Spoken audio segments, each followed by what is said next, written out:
Hey gang, welcome back to Joe Daddy's Garage. Today's video is part 20 in the Slither project. You probably can't tell, but I have the front door open to the garage, so you may hear a flag fluttering or some birds chirping around. Just know that I'm enjoying the cooler weather of September. Now, let me tell you what I'm going to show you today. I'm working on, of course, the 69 Cobra Jet project known as Slither, and we are adding pieces and parts as we go. One of those things, or one of those items we're trying to add, is a Shelby style roll bar. Mustangs to Fear makes a roll bar kit to go into this car. If you look at their video that they have on their channel or their website, they show them putting in a roll bar in a 68 fastback. And they comment, they say this is a quick install, basically a couple hours, and you can put this in. You have to weld some plates in and different things like that, and basically you'll have a Shelby style roll bar. It also comes with plastic covers that go over the roll bar where it meets the inner trim panels, let's say. So we have this roll bar, and it is for a 69 or 70, and you can look here and see, here is the paperwork, right? 69 to 70. It also comes with roll bar covers as mentioned, and we also have a kit from another manufacturer, but we're not going to get into that. That is more with the rubber boots and stuff like that for the potential seat belts that may go into this car. So I'm going to show you some things that may be frustrating. You know, when I do these projects, I always tell people, test fit, test fit, test fit. And we are not technically ready to put this roll bar into this car, but I always make sure things are going to fit before we get started. So in their video, they show the roll bar in a 68.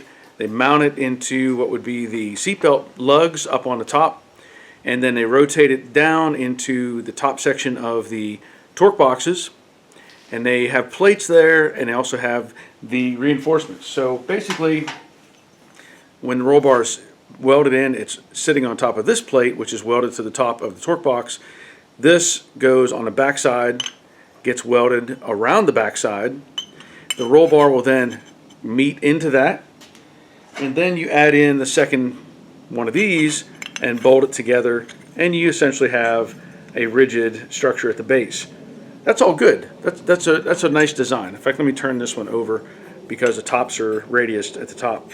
So at this point, you can either make it a bolt in, or you can weld in all of this together and make it a rigid bar.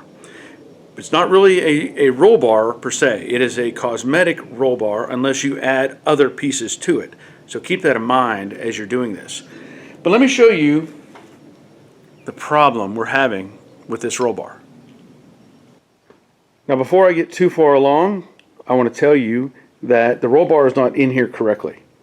When you look at their video in the 68, they show it going on the front area of the torque boxes, okay? And I had put this in initially with the bar on the back side based on the brackets that are welded onto the top of the bar there. Because logically it didn't work to put it in the front because the seatbelt mount points are behind that. So I did that, and then we had a discussion with Mustangs to Fear saying, hey, this isn't working, what do we do? And they said, put it in the front. That's the way it's supposed to go. So we tried that. Well, obviously it doesn't work that way either. So now the conversation is back to, oh, you had it right the first time, put it in the back and it should be fine. However, it is not fine. And I'm going to pull the bar back out and show you some problems that we're having with this. And then I want to put it back in what would be the right way, which would be behind the pinch weld for the torque boxes right there. Get behind that. And then I will also highlight the problem with this bar. Okay, so first thing I want to show you is the width of the bar. So if you hook on the outside and you come to the outside, we're at 55 3/4 of an inch, okay? Well, if you measure the inside to inside of the rocker panels, the actual rocker panels, you're at 55.5, roughly. Maybe just a hair under 55.5. So already it's too wide to begin with. The problem you run into with that is these little, I'll call them half moons. If you put this around this pipe, you have another 1/4 of an inch that you have to deal with, at least. Okay, so if you have all this assembled like they show it, you're never going to get that in there. And I tried, and I've already got this thing all scarred up from trying to get it in and out of the car. So you can add in this distance, which is at least 1/4 of an inch, and I would probably even go a little bit more. So just to show you, I mean, you got to have room for that to get in there. So that's the first problem. Here's problem number 2. I'm going to do some measuring here as best I can and just show you, if I do a measurement off of the floor, which is relatively square, right, flat. So if I come up to this one, I'll just try to go straight up and come into the center. We're at 35 and just under 5/8. Okay, 35, just under 5/8. Come to this one, we're at 35 and just under 5/8. That's great. Fantastic. Now, come over to this. And I'm trying to measure this, again, off the floor. I come up, I'm just going to go to the inside of this bracket. So if I go to that corner, top edge of this little corner of the bracket, 32 1/4. I think we can agree on that. 32 1/4. Come over to this one. Oh, what is this? 32 and 15/16 maybe? Yeah. Almost 3/4 of an inch different. Well, that doesn't make any sense. Why would you do that? Come up here, I'm going to the center point, let's just say, of this. That's at 34. Front section center point. 34. Come to this one. Well, that one's 33 1/4. Roughly. Maybe 5/16. So this bracket is 3/4 of an inch roughly too low. So there's several problems here. I'm going to put this back in the car the way it's supposed to fit, which is behind the torque boxes. So you can get a look at it, and we'll do some more discussion. Now, the plan is probably going to be, I'm going to have to force this together at another point. I'm not going to do that right now, but I'm probably going to have to put a heavy-duty strap on this, pull on it, and try to compress this thing to get it where it needs to be. But at this point, force is the only way it's going to get in there. All right, so initially I had it on the front of the torque box piece there, and now I'm going to put it on the back side. So bear with me with this.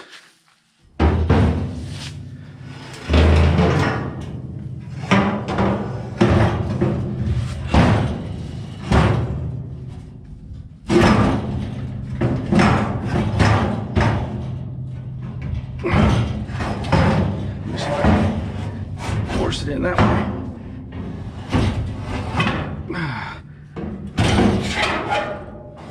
Well, you get one side in and the other side pops out. Fits like a glove.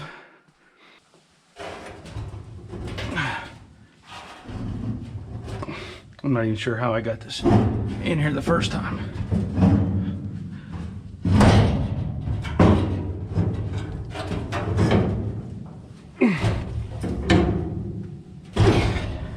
Okay. Yeah.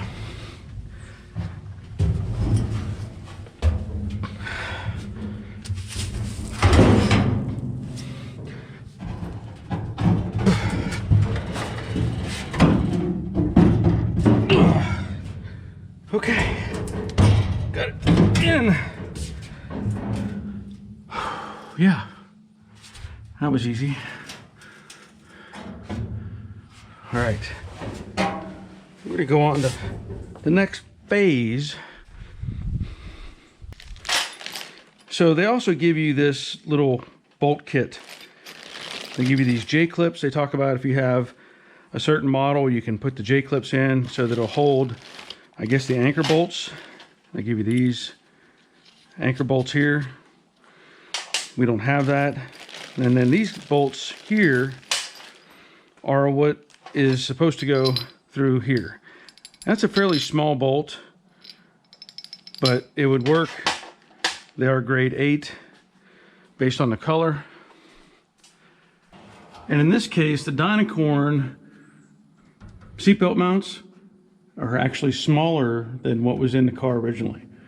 So I did run a tap through these just to make it easy to turn the bolts in. We're probably going to upsize these and put in larger bolts. But for now, I just want to show you how this doesn't work. So, whoops. So at this point, this is supposed to be lined up with that. Now I get it. You trim this down to get it down to that point. Let's see if I can't even get it in there at this moment. So I'll let that back, come back to this side, and oh boy. So that's completely off. Okay, so bring this up and put this in, if we can.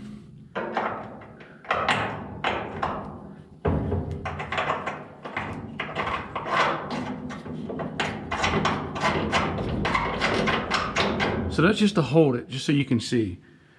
I can now put my hand completely underneath this thing. That just tells you more that this is welded on in the wrong spot. All right, with that one canted up, I can almost sort of get a bolt in this side.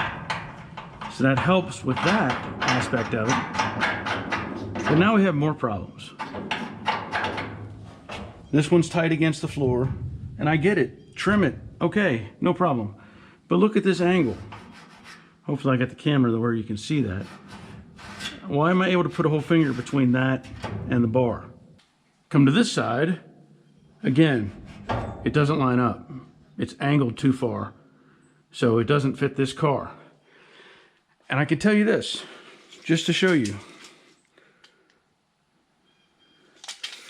If I take a measurement from the bottom of that floor pan up to here, we are at, hopefully you can see that, 33 and somewhere around a quarter to that little edge. I tried to find a spot that I could line it up off of. So 33 and about a quarter. I had listed it as 3/16 earlier. Over here, get down in that corner, and this one 33 and a quarter. Okay, those are in the right spot. The roof is sitting right, everything is sitting to where it's supposed to be, and everything is square. Now here's another measurement. Now I don't trust this floor pan exactly because it may be, you know, it's aftermarket, so it may not be exact. But what I can trust, I'm going to go the other way, is the roof. Hopefully you can see that, about 2.5 inches, somewhere in that range. On this side, 2 and maybe 1/8,